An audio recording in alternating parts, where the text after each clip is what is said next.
Niujorkas. Atkreipkite dėmesį į pastatus. Ar tai tikrai mediniai pastatai? 1832 nusiaubė miestą.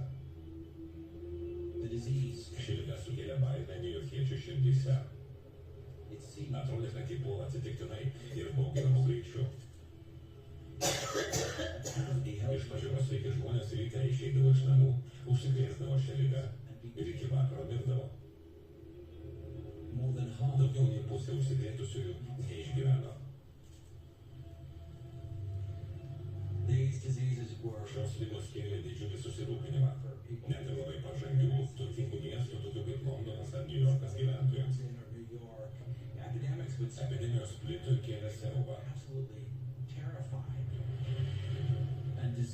Be to liga buvo ne vienintelė problema. Praėjus 3 metams po choleros epidemijos didelis gaisras sunaikino beveik 700 pastatų, kurie buvo pačiame miesto komercinės širdies centre. Pastatai buvo mediniai, jie stovėjo arti vienas kito, tad jei užsidegė vienas namas, per kelias minutes liepsnojo pusę miesto. Ar tai mediniai pastatai? Drįsčiau abejoti. Tų metų pastatai. Miesto komercinės širdies centre. Pastatai buvo mediniai, jie stovėjo arti vienas kito, tad jei užsidegė vienas namas, per kelias minutes liepsnojo pusę miesto.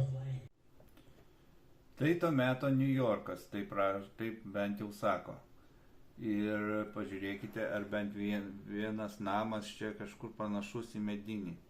Fabrikai, namai, daugiaaukščiai, daugiabučiai, bažnyčios, viskas iš betono, iš plytų, iš medinių namukų, su žiburiu nerasi. Tai Niujorkas.